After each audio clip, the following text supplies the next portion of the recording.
All right, ladies and gentlemen, so what you're looking at right now is just a brief glimpse of the exclusive Chieftain footage. The rest will be at the end. I won't commentate over it, so if you'd like to listen to the discussion on the Chieftain, what it represents for War Thunder, and all the ramifications that it has for the game, feel free to listen. If you want to skip towards the action, if you're one of those people who goes on a date and you're like, hey, it's a pleasure to meet you, let's get naked and party, I respect that. You can do that. You can skip to the naked party at the end. However, if you'd like to wine and dine with me for a minute, let's talk about the Chieftain. Okay, so ladies and gentlemen, this is Fighting Vehicle 4201, the Chieftain. This is a 1960s tank. I want that to set in for everybody. Before, late 1950s was the limit that War Thunder set for aircraft and for armored fighting vehicles. Now, with the Chieftain, it opens up the door to, would you say, almost endless possibilities. Vietnam-era aircraft, like early 1960s, mid-1960s. The Chieftain itself was in service in 1966. T-62s, ladies and gentlemen. Oh my goodness. The possibilities, the ramifications are deep. War Thunder truly will never be the same, but you know what? I think that it's probably for the better. There's a lot of BR issues for the upper tiers, and I think by extending the vehicles to maybe 9.0 and above could be good. But then again, it could be terrible. I don't know. BRs is not really my area of specialty. However, we are looking at the Chieftain here, so let's discuss this fighting vehicle, this beast right here. So it is a continuation of the British Cruiser series. It succeeds the Centurion tank. And let's look at what the dev blog has to say. So, while other European countries and the United States were developing tanks to be as mobile as possible under conditions of battle with anti-tank missiles, which we do not have in War Thunder, ladies and gentlemen, let that set in, the British refused to sacrifice armor and firepower for mobility. This is how the Chieftain appeared and became possibly the greatest Western tank of its time. A bold statement there, Cotton.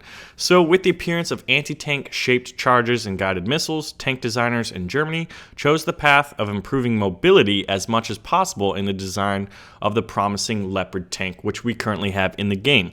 Very fast, very nimble, very mobile, great gun, no armor. So it was thought that there was no armor that could protect a tank from the latest anti-tank grenade launchers, shells, and anti-tank missiles, so it should mostly rely on speed and maneuverability. However, British engineers knew from their experience in Korea that armor and armaments still determined both the survivability of the tank and the result of a tank battle. This is why they decided to make a very well-protected tank that would be as fast as its counterparts in other Western Bloc countries and would even feature a superior gun. This promising tank design was called the Chieftain. Yeah, Chieftain! And the vehicle came to prove itself in time. Now let's examine the Chieftain model in War Thunder. So, Gaijin would like to present to you the Chieftain Mark III with its L60 diesel engine in War Thunder 1.57 Battle March update. The external appearance of the Chieftain is very similar to modern tanks. Honestly, to me, it looks like a baby M1 Abrams, especially from the back when you look at that ass. So the engineers implemented many truly innovative ideas when they designed this tank. One of these ideas is that the driver mechanic was semi-recumbent in his working position, which allowed for a significant reduction in the profile of the tank and for the front glacis plate to be sloped at a steeper angle.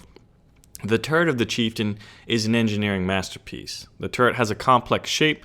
The armor follows the outlines of the crew and the equipment inside, with differing armor thickness ranging from 1 inch to 11 inches, 25 millimeters to 280 millimeters at the front. The complex shape and flowing lines of the turret, as well as the shallow angles at which the thick frontal armor is sloped, provide excellent protection from hits to all of the frontal components in the Chieftain turret. There is a powerful spotlight located on the left side of the turret, which is protected by a steel housing. The turret also features containers for the crew's equipment, spare parts, and tools, as well as 2 smoke grenade launchers. So real quick, right now, there's no real lighting system that's player controlled in War Thunder. There are lights for the very, very rare and almost mythical night battles that you'll get when in aircraft, when flying aircraft, when in aircraft.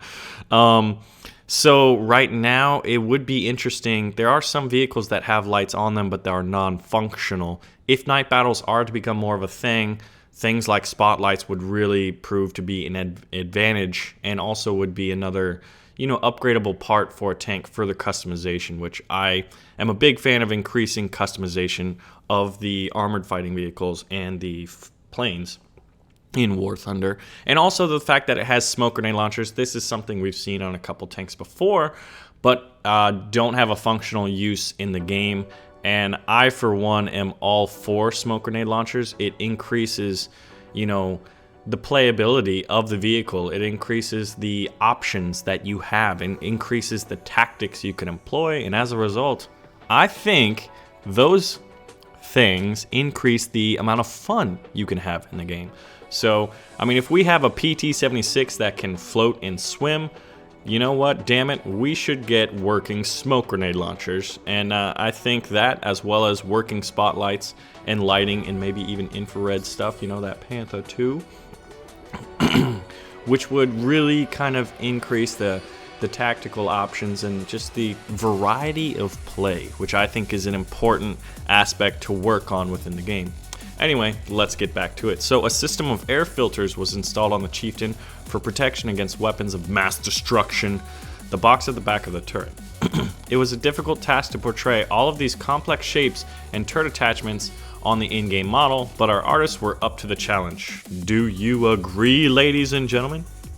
So the gun of the Chieftain, let's be honest, this is one of the most important parts of any tank. But the gun of the Chieftain is a 120mm L11 cannon with an ammunition supply of 53 separately loaded shots, so no auto loader here. We don't have our French tanks yet, after all. Two types of... Oh yeah, Char B1, guys. Can I just say that? Hey guys, Char B1, we need it. German premium, thank you, thank you. Anyway, two types of shells were specially developed for this weapon. Armor-penetrating sabot, or APDS rounds, and high-explosive squash head, or HESH shells, that contained plastic explosive and a deformable head. So basically, it's a shaped charge.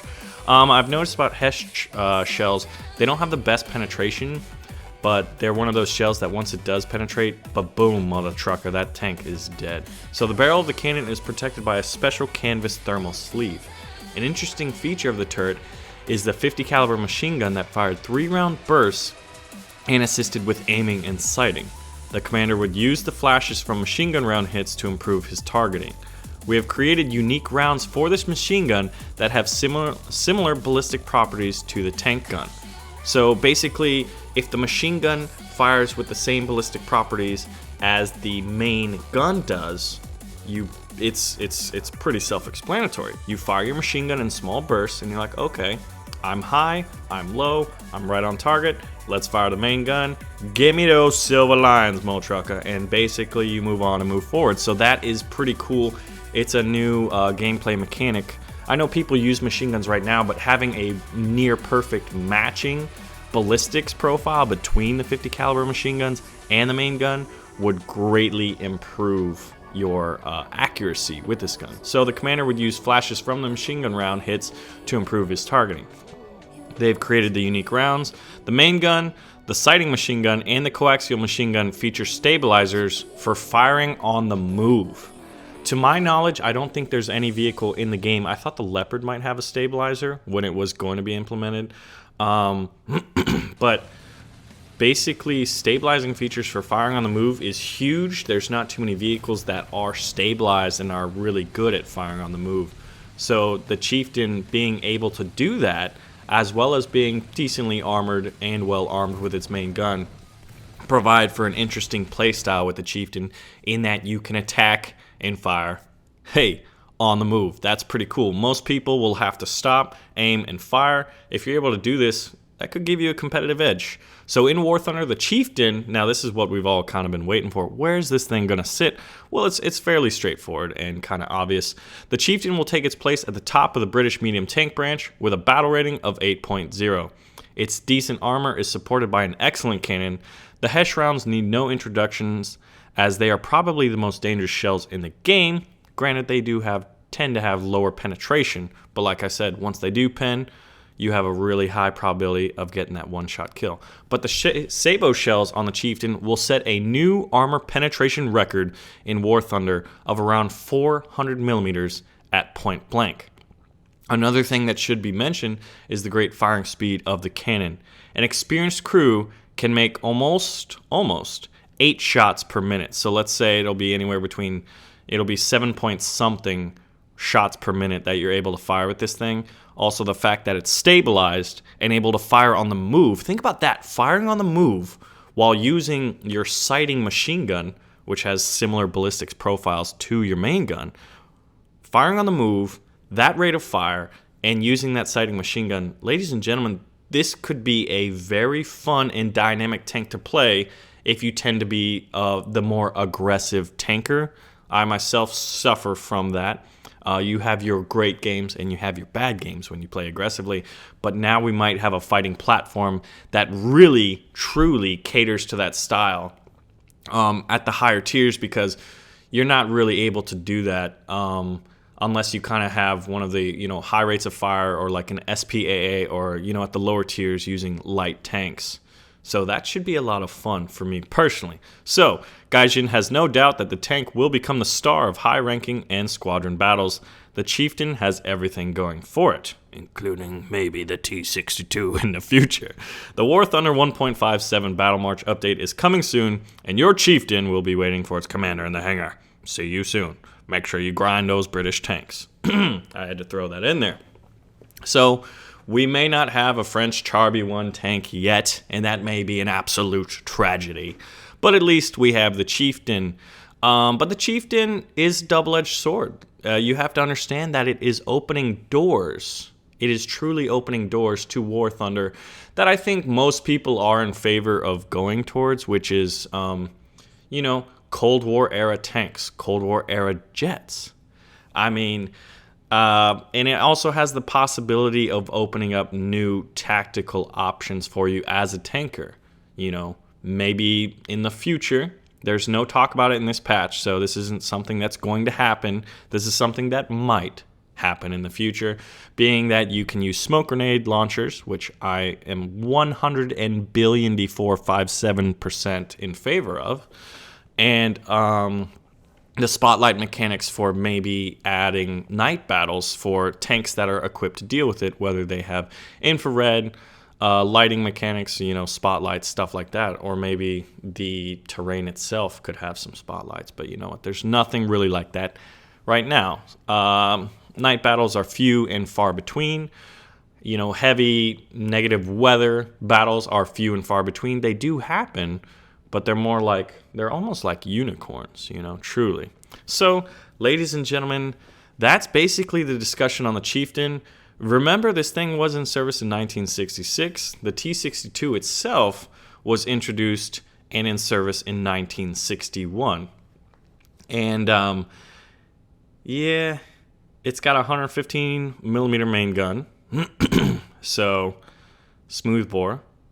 The T-62. So, it kind of introduces, it opens the door for other tanks. So, while it is amazing right now,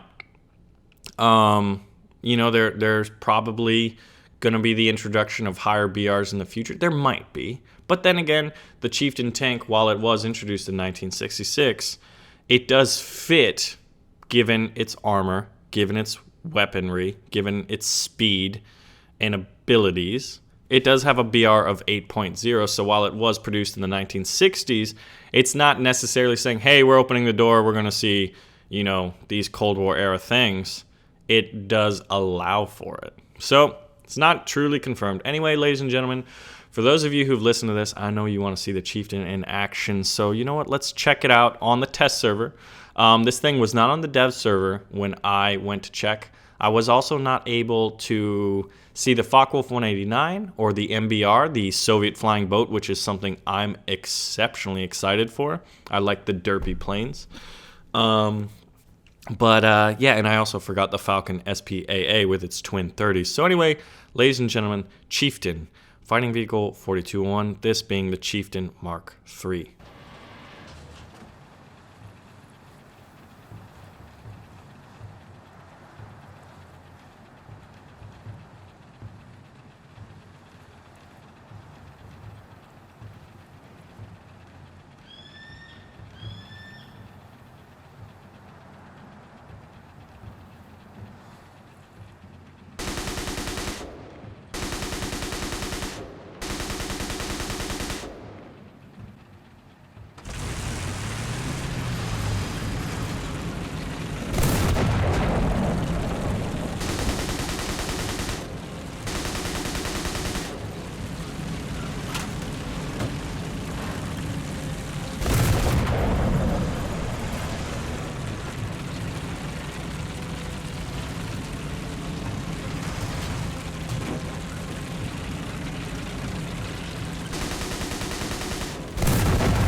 Союзные войска захватили точку.